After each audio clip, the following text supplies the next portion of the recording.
Assalamualaikum warahmatullahi wabarakatuh.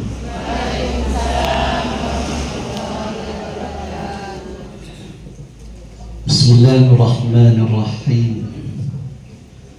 Alhamdulillahilladzi ja'alana min ahli sunnati wal jamaah. Allahumma salli ala bahjatil kamal wa tajil jalal wa baha'il jamal wa syamsil wisal Sayyidina Muhammad wa ala alihi wa ashabihi ajma'in, amma ba'du. Fadilatul mukarramin, para kiai, para pensepuh, para ibu nyai, wabil khusus pengurus cabang Muslimat NU Banyuwangi, Ketua PRT Nyai Hajjah Yayub Isti'anah yang masih menjabat Ketua PAC Siliraku, yang kami hormati segenap pengurus PAC Muslimat Siliraku dan juga pengurus ranting se-Kecamatan Siliraku yang hadir, yang kami hormati pengurus MDCNU, DP Ansor, IPNU dan IPPNU, dan juga pejabat pemerintah, Muspika atau yang mewakili, dan Bapak Kades Barurejo. Jadi kula niki tiang Jawi, mangka naring metur pada gula. Karena orang Madura itu pernah ditanya oleh orang Jawa, tiang pundi, tiang listrik, masuk bisa. Para hadirin hadirat yang dimuliakan Allah Subhanahu wa ta'ala, saya ini diamanati oleh pengurus besar Nahdlatul Ulama, yang kebetulan saya juga pengurus Lazisnu PBNU. Makanya saya hadir di sini dengan Gus Himami. Nah, ini Gus Himami, pengurus Lazisnu PJNU Banyuwangi. Karena gerakan filantropi, gerakan pemberdayaan di Lazisnu ini harus tetap eksis, sehingga pengurus karateker PJNU Banyuwangi ini membentuk pengurus Lazisnu PJNU Banyuwangi, yang ketuanya adalah Gus Himami. Saya ajak kemana-mana biar mudah, ibu-ibu kalau minta bantuan nanti kalau ada uangnya langsung pakai beliau.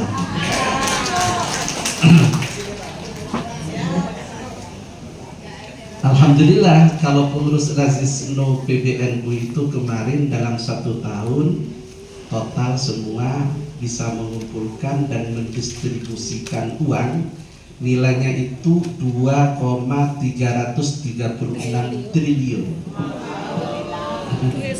Jadi seluruh dunia tadi. Dan saya perlu informasikan, ternyata sekarang satu-satunya lembaga filantropi yang sangat mudah masuk ke Palestina itu adalah Lazisnu, pengurus besar Nahdlatul Ulama. Karena apa? Saya tidak berpikir kenapa Gus Dur itu dulu kok baik-baik dengan Israel, Gus Yahya baik-baik dengan Israel. Orang pada ngeritik semua dulu. Sekarang siapa yang mau masuk ke Palestina bawa bantuan, itu banyak yang ditembak, dibunuh, dibuang bantuannya oleh Israel. Tapi kalau Lazisnu PBNU lolos, ini berkatnya waliullah. Makanya kalau di NU itu wis taat kepada ulama, niku taat kepada kiai, karena kula yakin di NU itu banyak wali-walinya Allah. yang kadang-kadang kita tidak mikir, tidak untuk mikirnya itu.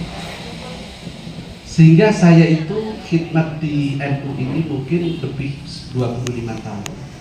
Pengurus PJNU, pengurus PWNU, DPB sekarang. Ditugasi apapun saya samaan taat di NU. Nah, oleh karena itu para hadirin, sekarang ini NU memiliki tugas yang sangat berat.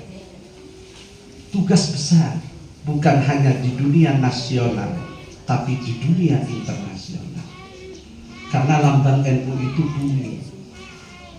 Coba bayangkan, ketika tokoh-tokoh agama di dunia diundang lewat acara R20, Religion 20 di Bali, seluruh tokoh-tokoh agama, lintas agama itu hadir dan sangat mengagumi kepada pikiran-pikiran Nahdlatul Ulama. Yang istilahnya sekarang motonya itu ada yang apa? Moto NU, merawat jagat, membangun peradaban. Hafal tuh yang IPP, merawat jagat dan membangun peradaban. Ini berat tugasnya, merawat jagat, merawat negeri, merawat negara. Kalau di tingkat PB mungkin internasional sampai nasional, kalau di tingkat PB itu provinsi, di tingkat PC itu kabupaten, di tingkat PAC atau MIC itu kecamatan, di tingkat ranting itu desa. Sehingga kita memiliki tugas dan amanat untuk merawat jagat dan membangun peradaban. Para hadirin, saya bocorkan. Dulu saya ini termasuk orang yang sering dibawa oleh almarhum Kiai Hasyim Muzadi, Ketua Umum PBNU di masanya. Baik itu di dalam negeri maupun di luar negeri, acara-acara itu. Beliau itu pernah menyampaikan bahwa kita ini sekarang memiliki 3 tantangan berat. Dan itu ada di buku Clash of Civilization. Di sini bukan ngerti botan nopo itu. Nah, tantangannya tentu. Yang pertama, tantangannya itu disebut dengan war of perception. Botan nopo ini kepacan butuh nonton karena membangun NU di dunia. Jadi harus ada bahasa-bahasa yang ibu ketahui. Artinya perang persepsi, perang pemikiran, perang wacana, perang khilafiyah, perbedaan. Misalnya kita di NU ini kan diamanati untuk menjaga dan memperjuangkan ajaran ahli sunnah wal jamaah. Gini apa Bapak? Itu tugas utama kita. Menjaga, merawat, dan memperjuangkan ajaran ahli sunnah wal jamaah. Saat ini banyak orang itu sudah ajaran-ajarannya walaupun di internal Islam keluar dari ahli sunnah. Misalnya ada orang yang ngaku nabi, wonten kan pernah dengar ngaku nabi. Ada yang ngaku malaikat Jibril. Ini dia itu.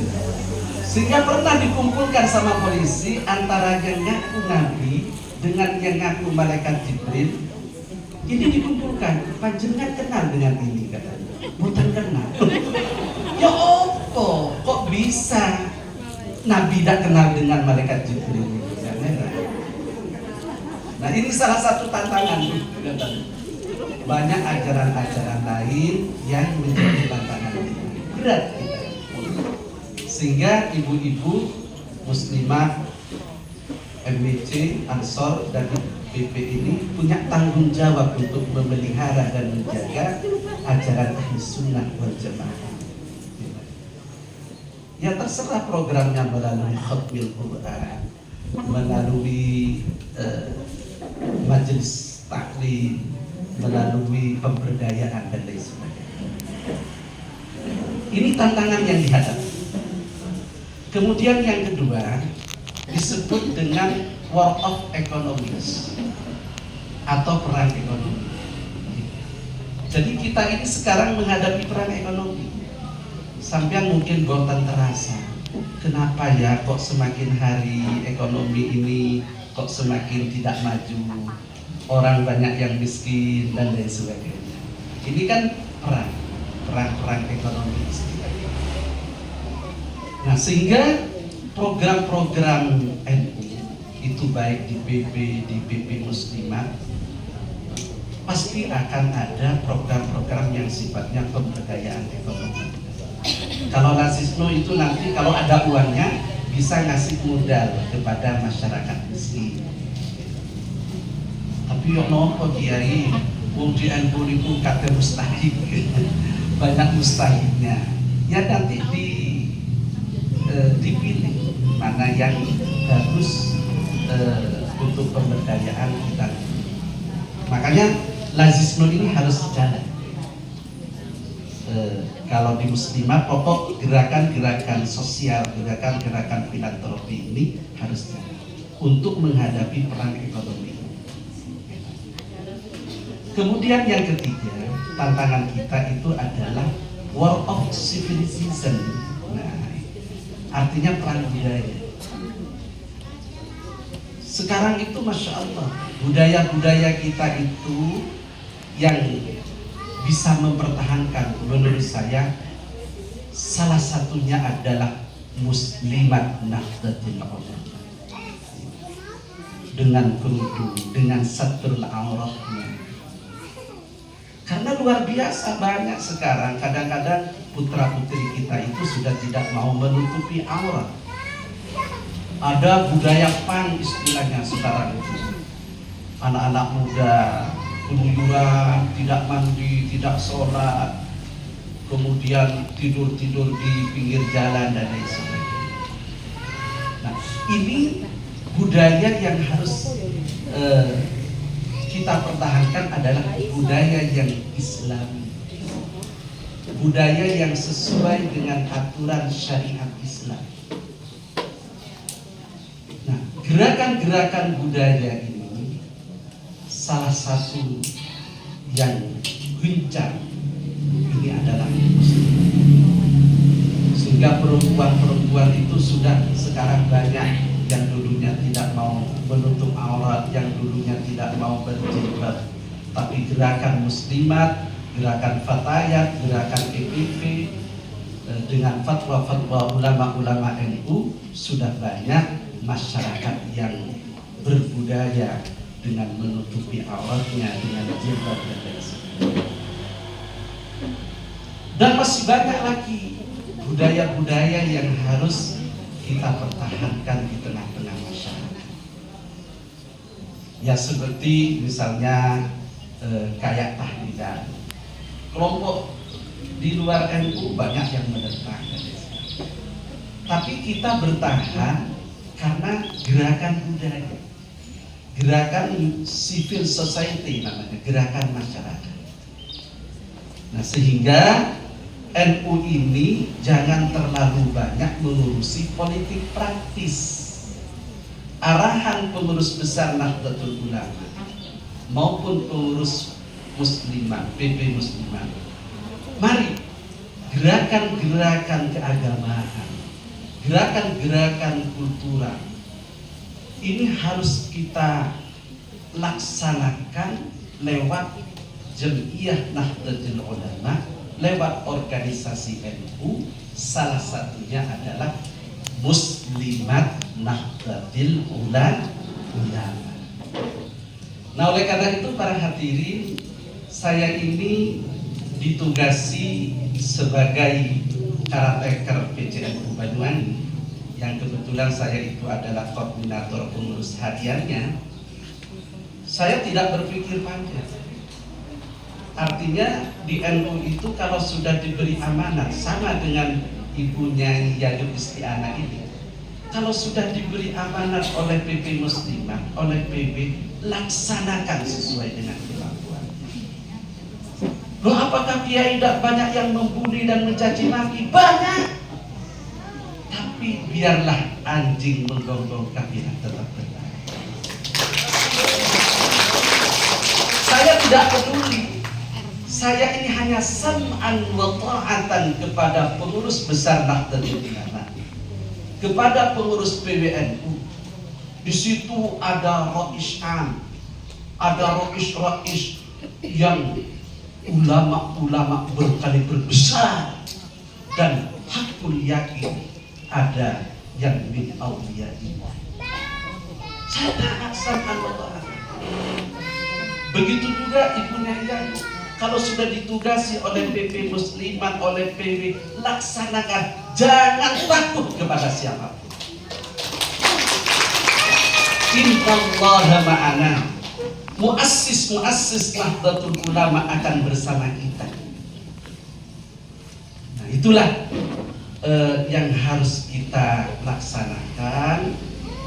Mari jaga kekondusifan NU. Aturan-aturan institusional, aturan-aturan organisasi di NU itu maupun di PB Muslimat itu ada ADART, anggaran dasar dan anggaran rumah tangga.